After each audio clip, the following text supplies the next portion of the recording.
Bismillahirrahmanirrahim. Assalamualaikum warahmatullahi wabarakatuh. Innal hamdalillah nahmaduhu wa nasta'inuhu wa nastaghfiruh wa na'udzu billahi min shururi anfusina wa min sayyiati a'malina. May yahdihillahu fala mudilla lahu wa may yudlil fala hadiya lahu. Asyhadu an la ilaha illallah wahdahu la syarika lahu wa asyhadu anna Muhammadan 'abduhu wa rasuluhu man la nabiyya ba'dah. Allahumma salli wa sallim ala nabiyyina Muhammadin wa ala alihi wa sahbihi ajma'in. Fa inna asdaqal hadits kitabullah wa khairul huda huda Muhammadin sallallahu alaihi wasallam wa syarrul umuri muhdatsatuha wa kullu muhdatsatin fid din bid'ah wa kullu bid'atin dhalalah wa kullu dhalalatin finnar. Wa ba'd. Ikhwat fillah, adani Allah wa iyyakum jami'an. Segala puji bagi Allah Rabb semesta alam yang telah memberikan kita kenikmatan iman, kenikmatan kesehatan, agar kita bisa kembali berkumpul di majlis ilmu ini untuk mendapatkan ridha Allah Subhanahu wa taala dan mempelajari ayat-ayat Allah Subhanahu wa taala serta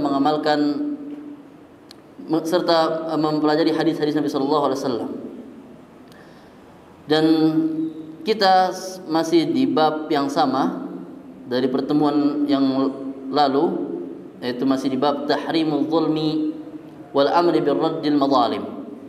Bab haramnya melakukan kezaliman dan perintah untuk mengembalikan apa-apa yang didapati dari kezaliman tersebut.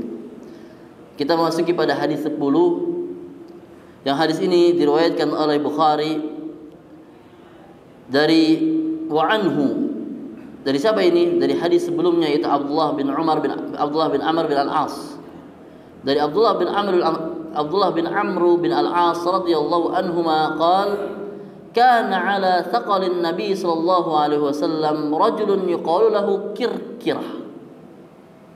Dulu ada seorang pemuda yang ditugaskan oleh Rasulullah sallallahu alaihi wasallam untuk menjaga hewan tunggangan Rasulullah sallallahu alaihi wasallam di saat berperang. Laki-laki itu dikatakan namanya atau disebut Kirkirah. Famata, kemudian laki-laki tersebut meninggal. Faqala Rasulullah sallallahu alaihi wasallam huwa finnar, dia berada di neraka. Fadhahabu yanzuruna ilaihi fawajadu aba'atan qad ghallaha. Akhirnya para sahabat pergi untuk melihat kepada orang tersebut.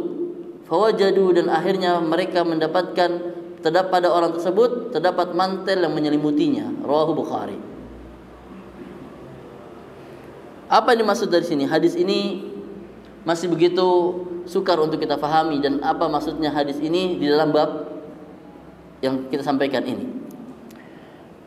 Maka perlu kita ketahui bahwasannya sebelumnya amanah itu adalah termasuk ciri sejatinya seorang mukmin, yang dimana kita diperintahkan untuk melaksanakan amanah.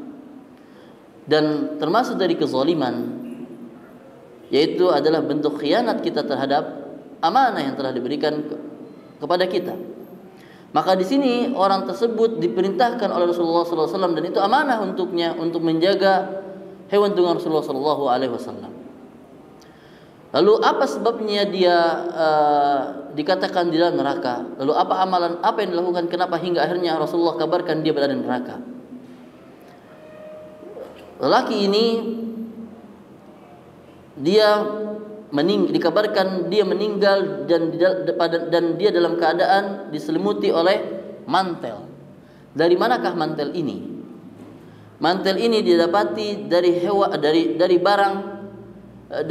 barang ghanimah, barang hasil ghanimah yang belum dibagikan kepada kaum muslimin. Maka dia telah melakukan sebuah khianat yang mana dia belum mengumpulkan barang tersebut sebelum dibagikan. Maka Rasulullah kabarkan dia berada di neraka. Sehingga para sahabat itu datang untuk melihat apa yang dilakukan oleh laki tersebut, sehingga para sahabat itu mengambil sebuah ibrah untuk mengetahui apa sebab masuknya seseorang tersebut ke dalam neraka. Jadi perkataan Rasulullah SAW huwa finnar, dia berada di neraka, itu ada dua kemungkinan.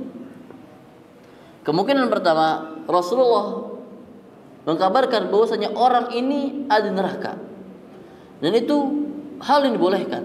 Karena Rasulullah SAW mengabarkan seseorang itu neraka karena itu dari wahyu Allah Subhanahu wa taala. Kemungkinan kedua, huwa di sini dikembalikan kepada amalan orang tersebut. Maka mengatakan al-amalul ghulul, itu al-ghulul, berbuat khianat terhadap amanah, dia amalan tersebut ada di neraka. Maka ihtimal tersebut ada dua, ta'yin kepada seseorang atau ta'yin kepada amalan. Kemudian para sahabat itu berkumpul mencari tahu, bukan mencari tahu siapa pelakunya, melainkan mereka mencari tahu apa yang dilakukan orang tersebut. Sehingga para sahabat itu berusaha untuk menjaga dirinya untuk tidak terjatuh dari amalan tersebut sehingga dia terjauh dari neraka. Berangkat dari hadis ini, hadis yang semisal seperti ini yang dimana Rasulullah SAW mengabarkan seseorang di neraka, atau hadis-hadis misalnya la yadkhul jannata man kana fi qalbihi mithqal, dan seperti itu ya, tidak akan masuk surga atau dia di neraka. Hadis-hadis seperti ini, bagaimana sikap kita terhadap hadis-hadis demikian?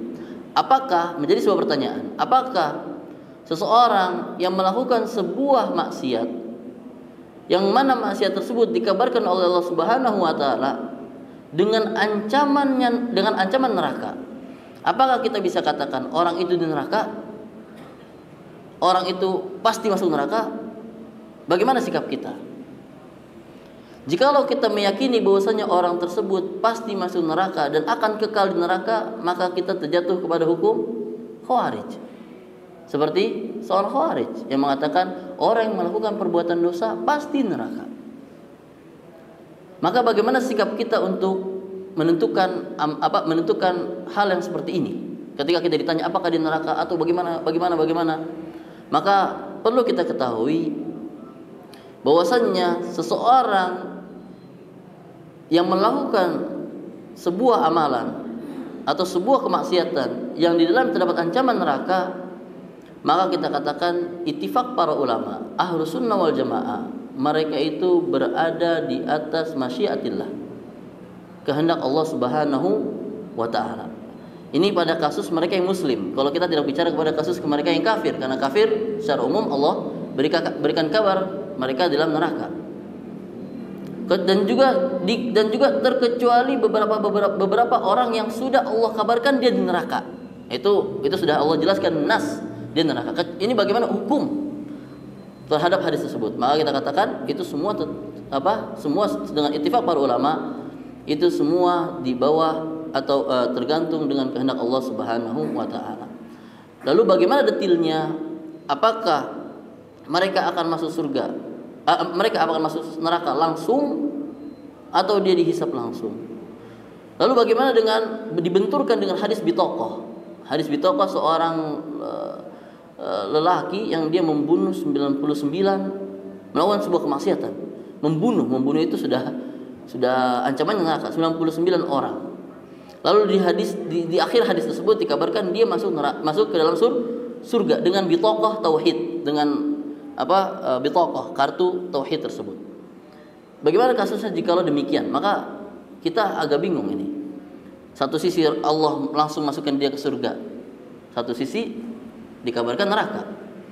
Maka dari sini kita pecah bahwasannya seorang muslim itu bisa masuk surga ibtidaan, bisa masuk surga ibtidaan, dan juga bisa masuk neraka ibtidaan. Maksudnya apa? Bisa dimulai langsung masuk surga, bisa juga masuk surga dulu, bisa juga masuk neraka dulu, kemudian Allah angkat dia ke dalam surga. Yang masuk surga dulu itu dengan dua kemungkinan. Masuk surga tanpa hisab dan masuk surga setelah hisab, tanpa menyentuh neraka sama sekali. Berarti ada yang masuk surga tanpa hisab, ada yang masuk surga dengan hisab. Dengan hisab itu berdasarkan rahmat Allah Subhanahu wa taala, kasih sayang Allah Subhanahu wa taala, syafaat dari Allah Subhanahu wa taala, atau syafaat dari Rasul, atau syafaat dari kaum muslimin, atau syafaat dari amalan dia, sehingga dia masuk surga dengan hisab tanpa masuk ke neraka terlebih dahulu. Ada juga yang masuk neraka dulu, kemudian Allah bersihkan dia sehingga dia bersih dari dosa tersebut dan Allah masukkan ke dalam surga. Karena sebesar-besarnya atau sekecil-kecilnya keimanan akan membawa dia ke dalam surga. Man kana akhiru kalamihi la ilaha illallah dakhalal jannah. Meskipun dia telah melakukan banyak amalan dosa. Maka kita sepakat di bahwasanya orang muslim ma'aluhul jannah, tempat kembalinya adalah surga.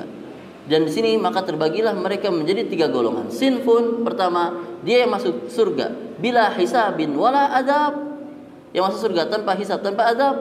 Dan golongan kedua yang masuk surga bihisabin bila adab, pakai hisab tapi enggak diazab dengan ada syafaat tersebut. Ada yang golongan ketiga, dia masuk surga dengan syarat dihisab dulu lalu diazab.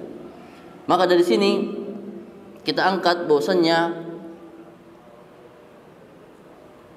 para ulama, dari sini kita bisa mengambil dari sisi fikih bahwasanya para ulama bersepakat atas al-ghulul, berbuat khianat dari masalah ghanimah, yang mengambil dari ghanimah tersebut adalah sesuatu yang menyebabkan kepada keharaman. Jadi ghanimah itu secara fikih mengambil barang ghanimah tanpa sebelum dibagi, maka itu haram. Dikecualikan oleh para ulama tentang masalah ta'am dan syarab. Bagaimana dengan kasusnya dengan makanan dan minuman? Atau dengan makanan untuk hewan ternak. Maka di sini khilaf para ulama. Ada yang sebagian mengatakan dibolehkan, ada sebagian haram. Dan bagaimana kasusnya, apakah dia dihukum potong tangan atau tidak jikalau didapati orang tersebut berbuat khianat? Sebagian jumhur fuqaha dari Hanafiyah dan Malikiyah dan Syafi'iyah mengatakan al-ghal, orang yang melakukan khianat dalam ghanimah, dia akan dihukumi sesuai hukum hakimnya, hakimnya. Adapun Maliki, jikalau dia mengambil di atas nisab, maka dia dipotong tangannya. Mungkin sampai sini saja pembahasan kita, semoga bermanfaat. Inilah pembahasan dari sisi fikih dan dari sisi akidah yang kita ambil tentang masalah apakah murtakibul kabirah, orang yang melakukan dosa itu masuk neraka atau kekal di neraka. Nah, inilah penjelasan dari beberapa ulama tentang masalah al-murtakibil, orang yang melakukan dosa di dalam neraka atau kekal di dalamnya. Hada wa sallallahu ala nabiyina Muhammadin wa ala alihi wa sahbihi ajmain. Wa sallallahu ala Muhammad wa ala alihi wa sahbihi wasallam.